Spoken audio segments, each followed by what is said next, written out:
Selamat petang, salam sejahtera. Terima kasih karena bersama dengan saya di Nazilin Unity Channel.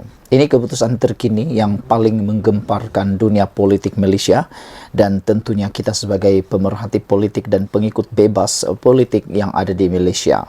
Ini keputusan daripada Lembaga Pengampunan Najib yang tular di media sosial hari ini. Kalau kemarin utusan telah menarik laporan mereka, kali ini laporan ini diterima pula daripada Harapan Daily dengan menulis hukuman penjara Najib dikurangkan ke 6 tahun. Saya secara pribadi saya pun terkejut dengan laporan dan keputusan ini. Benarkah Najib akan dikurangkan 6 tahun penjara daripada 12 tahun? Hukuman penjara mantan Perdana Menteri Datuk Seri Najib Razak telah dikurangkan dari 12 tahun ke 6 tahun oleh Lembaga Pengampunan menurut sumber lapor CNA. Lembaga Pengampunan belum mengumumkan keputusan rasmi. Keputusan lembaga tersebut turut mengurangkan jumlah denda, namun jumlah tersebut tidak diketahui. Jumlah denda asal ialah sebanyak 210 juta.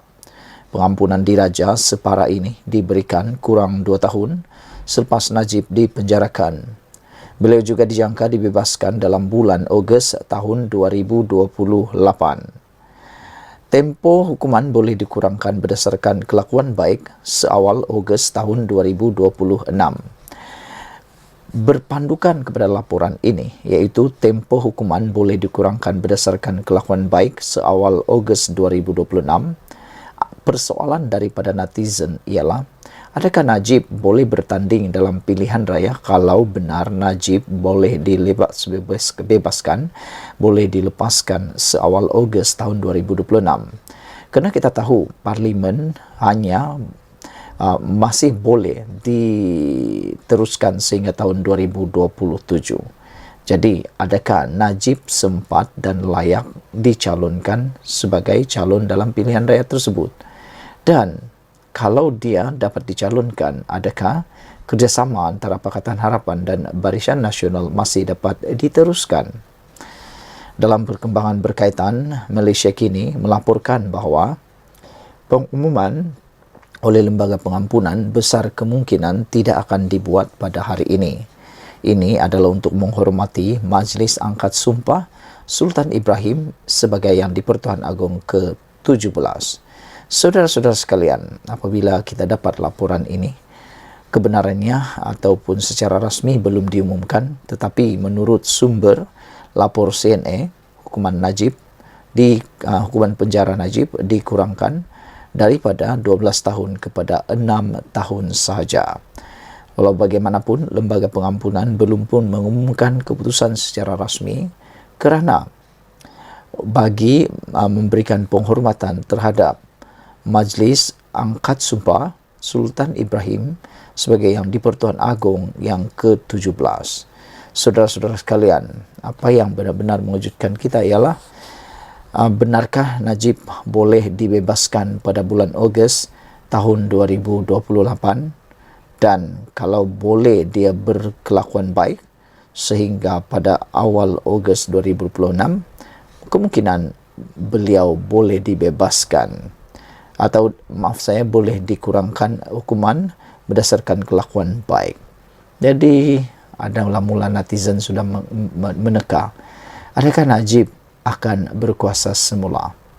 Sekian dulu untuk kali ini. Jangan lupa tinggalkan komen anda, tekan butang subscribe. Jumpa lagi. Bye-bye. Selamat pagi, salam sejahtera. Terima kasih kerana bersama dengan saya di Nazilin Unity Channel. Ada orang kata, habislah Tun Mahathir kali ini. Ini apabila beberapa geng Mahathir telah pun disiasat. Antaranya Daim Zainuddin. Dan tidak terkecuali isteri dan anak-anak Daim Zainuddin. Dan yang juga paling malang sekali, juga anak-anak Mahathir. 2 orang anak lelaki Tun Mahathir telah pun disiasat SPRM. Dan ada orang kata, Mukriz Mahathir tinggal tunggu giliran. Sejauh mana ramalan dan andaian itu kita pun tak berapa pasti. Tapi yang pastinya, semua ini akan menjurus semula kepada Tun Mahathir. Namun demikian, laporan di Malaysia kini ini memetik keputusan era Mahathir di bawah penelitian RCI. Apa isu sebenarnya ini? Sehingga keputusan era Mahathir ada penelitian RCI. Dr. Mahathir Mohamad telah berkhidmat 2 kali sebagai Perdana Menteri selama 24 tahun dan banyak dasar telah dilaksanakan sepanjang pentadbiran itu. Namun ada keputusannya itu dipertikaikan setelah terbukti kontroversi dan menjadi penelitian Suruhanjaya Siasatan Diraja RCI. Misi pencarian fakta ad hoc ini dilantik oleh Yang di-Pertuan Agong, lazimnya dengan nasihat daripada Perdana Menteri di bawah Akta Suruhanjaya Siasatan 1950 dan mempunyai kuasa yang luas untuk menyiasat perkara dalam bidang rujukan mereka. Minggu lalu, kerajaan mengumumkan RCI akan ditubuhkan untuk menyiasat isu kedaulatan Batu Putih, Batuan Tengah dan Tubir Selatan. Skop RCI ini masih belum jelas, tetapi sekali tumpuan adalah kepada Mahathir. Sultan Johor Sultan Ibrahim Sultan Iskandar yang akan mengangkat sumpah jawatan sebagai Yang di-Pertuan Agong baharu hari ini tidak merahsiakan kekecewaannya terhadap keputusan Kerajaan Mahathir pada tahun 2018 untuk tidak meneruskan semakan isu itu di Mahkamah Keadilan Antarabangsa. Berikut adalah senarai ringkas RCI terdahulu yang berkaitan dengan dasar dan keputusan Mahathir yang menyebabkan semua penganalisis politik dan juga pengikut-pengikut politik yang berkaitan dengan isu sekarang ini mengatakan, habislah Mahathir. Nombor 1, mata lebam Anwar.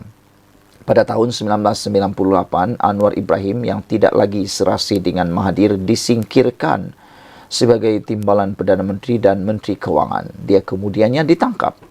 Apabila dihadapkan ke mahkamah pada 29 September 1998 untuk berdepan pertuduhan lewat dan salah guna kuasa, Anwar muncul dengan mata lebam dan memberitahu mahkamah dia dipukul hingga pengsan semasa berada di lokap polis Bukit Aman pada 20 September. Ketua Polis Negara ketika itu, Abdul Rahim Noor, pada mulanya berbohong dengan mendakwa bahawa Anwar adalah selamat dan kecederaan itu adalah perbuatannya sendiri. Laporan siasatan dalaman polis mengesahkan bahawa Anwar dipukul semasa dalam tahanan polis tetapi gagal menemui dalangnya. Alasannya adalah pegawai penyiasat tidak dapat menembual pegawai atasannya. Hanya selepas RCI ditubuhkan untuk menyiasat kecederaan Anwar, barulah Rahim yang memberi keterangan kepada Suruhanjaya itu pada 2 Mac 1999 mengaku menampar Anwar dan menyebabkan dia terjatuh di lantai simen di bilik kurungannya. Katanya dia tidak ingat sama ada Anwar juga terus dipukul. Meskipun Anwar ketika memberi keterangan mendakwa, dirinya menerima lebih banyak pukulan. Prosiding Mahkamah Berasingan menjatuhkan hukuman penjara 2 bulan ke atas Rahim kerana mengasari Anwar. Dia juga memohon maaf kepada Anwar sebagai sebahagian daripada penyelesaian. Pada 2018, Mahathir mendedahkan bahawa dia marah dengan pihak polis pada 1998 kerana tidak mengheret Anwar ke mahkamah. Korek. Krisis kehakiman. Pada 2007, Anwar mendedahkan klip video yang dirakam pada Disember 2001 oleh pemberi maklumat Loh Guo Bonni yang memaparkan perbualan telefon antara pegawai kanan VK Linggem dengan Ahmad Fairuz Sheikh Abdul Halim. Mereka membincangkan tentang persaraan Muhammad Zaidin Abdullah sebagai Ketua Hakim Negara pada 2003 dan mencadangkan supaya Taikun Vincent Tan dan Tengku Adnan Tengku Mansur selaku menteri di bawah berunding dengan Mahathir dalam usaha memastikan Fairuz mendapat jawatan tertinggi Badan Kehakiman Negara. Fairuz akan menjadi Presiden Mahkamah Rayuan setahun selepas perbualan itu dan menjadi Ketua Hakim Negara selepas persaraan Zainuddin. RCI sepatutnya ditubuhkan tidak lama selepas video itu didedahkan. Laporan yang dikeluarkan pada tahun berikutnya mengesorkan Fairuz, bekas Ketua Hakim Negara, Yusuf Chen, Linggem, Tengku Adnan, Tan dan Mahathir disiasat di bawah pelbagai undang-undang termasuk Akta Hasutan, Akta Rahsia Rasmi, Kanun Keseksaan, Akta Pencegahan Rasuah dan Undang-Undang Akta Profesion. Namun begitu, tiada apa-apa tindakan susulan laporan itu selain Linggem dilarang daripada menjalankan amalan sebagai peguam. Kerajaan memberitahu Parlimen bahawa tiada pertuduhan akan dibuat kerana bukti tidak mencukupi untuk menunjukkan kesalahan jenayah telah dilakukan. Semasa memberi keterangan kepada Suruhanjaya itu, Mahathir menjawab kebanyakan soalan yang dikemukakan dengan mengatakan bahawa dia tidak ingat. Namun begitu, selepas keputusan kerajaan untuk tidak mendakwa Linggem, dia menyatakan kekesalan dengan mendakwa dirinya, tidak sabar membersihkan namanya di mahkamah. Ketiga, Projek IC. Projek IC kadangkala dipanggil Projek M atau Mahathir. Ia adalah skim kerakyatan untuk undi yang didakwa dipelopori oleh Mahathir pada tahun 1990-an yang mengubah demografi Sabah supaya memihak kepada UMNO dan sekutunya. RCI telah ditubuhkan pada tahun 2012 untuk menyiasat dakwaan tersebut. Laporan Suruhanjaya yang dikeluarkan pada tahun 2014 menyimpulkan bahawa projek itu mungkin wujud, tetapi menyalahkan bekas pegawai Jabatan Pendaftaran Negara yang secara rasuah mengaut jutaan ringgit. Ia membebaskan parti politik dan kerajaan daripada sebarang pembabitan. Namun begitu, isu kewarganegaraan dan imigresen kekal menjadi topik hangat pilihan raya untuk tahun-tahun seterusnya. Seterusnya, kerugian forex. Pada tahun 1980-an dan 1990-an, Bank Negara Malaysia telah mengalami kerugian besar melalui aktiviti pertukaran asing atau forex.